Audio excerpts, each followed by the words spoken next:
नमस्कार दोस्तों। आज की कहानी है बगुला भगत और केकड़ा।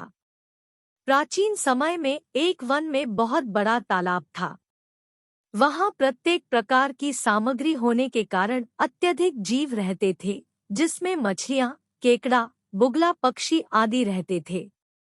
उसी तालाब के किनारे एक आलसी बुगला रहता था। उसकी आंखें कमजोर हो गई थी। उसे शिकार करने के लिए खूब मेहनत करनी पड़ती थी जो उससे होती नहीं थी। वह सदैव ऐसा उपाय सोचता कि मुझे बिना मेहनत के भोजन मिलता रहे।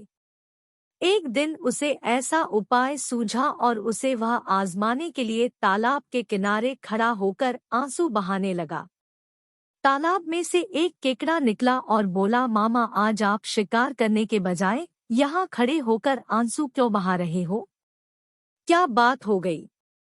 बुगले ने उत्तर दिया, पुत्र, मैंने पाप का मार्ग छोड़ दिया है। अब मुझे आत्मज्ञान हो चुका है, इसलिए मैंने शिकार करना छोड़ दिया है। मैं पास आई मछलियों को भी नहीं पकड़ रहा हूँ।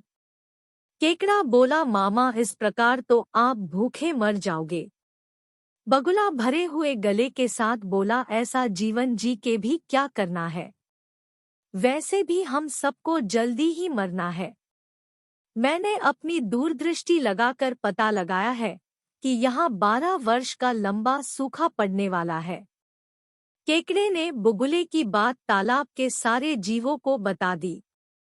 सारे जीव इस बात से चिंतित होकर बगुले के पास दौड़े चले आए और बोले, भगत मामा, अब हम सबको कोई बचा सकते हैं। वह आप हैं।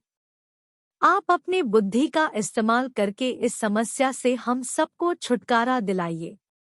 बगुले ने कुछ देर सोचने के पश्चात सभी को बताया कि यहाँ से कोसों दूर एक तालाब है, जिसमें हर समय झरने का पानी गिरता रहता है। वह कभी नहीं सूखता। यदि सारे जीव उस तालाब में पहुंच जाए तो सभी का जीवन बच सकता है। किंतु अब उन सबके सामने यह समस्या आ गई कि उस तालाब तक कैसे जाएं? इस समस्या का निदान भी बगुले ने कर दिया। वह बोला, मैंने जीवन में कई पाप किए हैं। अब मैं उनका प्रायश्चित करने के लिए जीवों की सेवा में लग गया हूँ। इसलिए मैं एक एक करके सभी जीवों को अपनी पीठ पर बिठाकर उस तालाब तक पहुँचाऊंगा। बगुले की बात सुनकर सभी जीव बगुले की जय जयकार करने लगे। अब तो बगुले की मौज हो गई।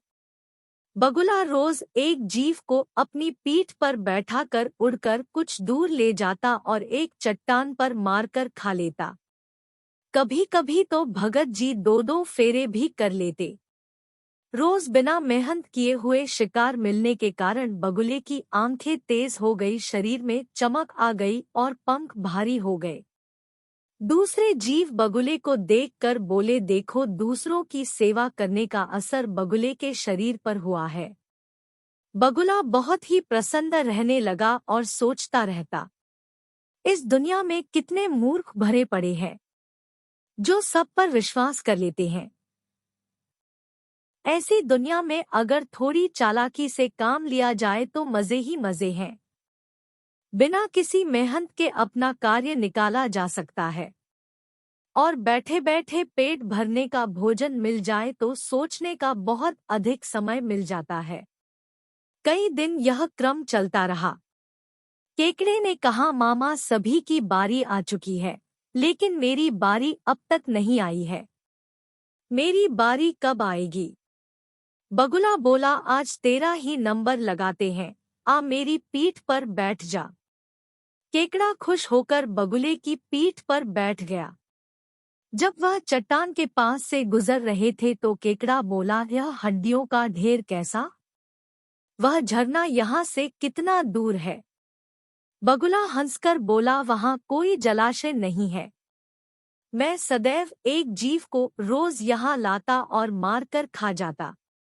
आज तुम्हारी बारी है, मैं तुम्हें भी मार कर खा जाऊंगा। केकड़े को जब सारी बात का ज्ञान हुआ तो उसका सर चकराने लगा, किंतु उसने हार नहीं मानी और हिम्मत से काम लिया।